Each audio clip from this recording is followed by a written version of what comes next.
Aujourd'hui, Rim vit chez sa mère.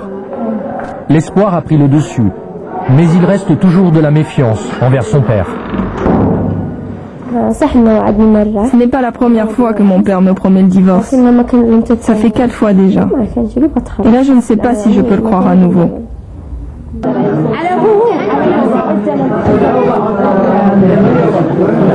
Le père est appelé.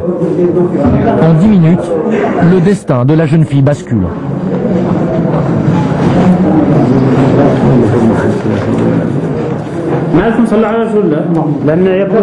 Ce qui est positif, c'est que le père et la belle famille ont trouvé une solution à l'amiable.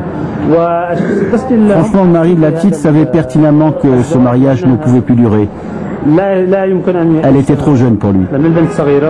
La justice a donné tort au père. Pour lui, c'est un déshonneur. Vous ne regrettez pas? Non, rien du tout. Vous êtes sûr? Oui, c'est comme ça. Ma fille a obtenu ce qu'elle voulait. Il lui faudra sûrement plusieurs années pour l'admettre. Qui officialise le divorce. Et pour la première fois, Rim affiche un sourire. Les femmes portent en public le hijab, le voile noir. Et pourtant, elles ont le droit de voter et de travailler. Et au milieu des hommes, 52 femmes se forment au combat. C'est la première fois qu'elles sont filmées. Cette unité d'élite a été créée il y a 2 ans pour combattre les milieux islamistes. Elles sont le symbole même d'une société en pleine mutation. Égales des hommes, jusque dans leur domaine réservé depuis toujours, la guerre.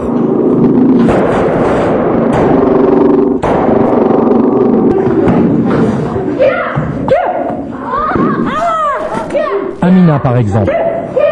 Si elle a intégré cette unité, c'est aussi pour échapper à un mariage forcé. Cette époque-là, c'est terminé.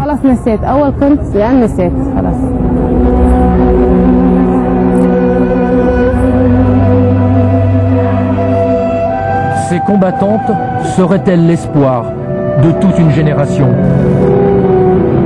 اللاتي سيلتحقن بالسلك العسكري لاحقا بأن نكون ضمن الدفعة الأولى من الشرطة النسائية الكويتية والتي تعد إنجازا تاريخيا وحدثا غير مسبوق في منظومة العمل الأمني الحديث والذي يسجل ضمن إنجازات المرأة الكويتية في تاريخ الكويت. فقد كان التحاقنا بالمعهد بتاريخ 2 نوفمبر 2008 يوما متميزا انتقلنا به من الحياة المدنية البسيطة إلى الحياة العسكرية الشاقة التي علمتنا معنى الانضباط والربط العسكري وجعلتنا بالفعل شقائق الرجال.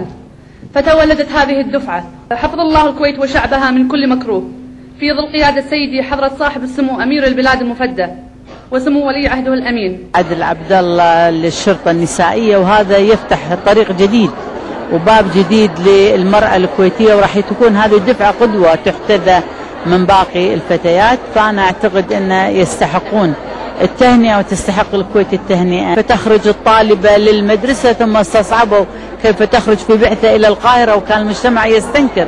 الآن أصبحوا يجيبون دول العالم الطالبات من استراليا إلى أوروبا إلى أمريكا.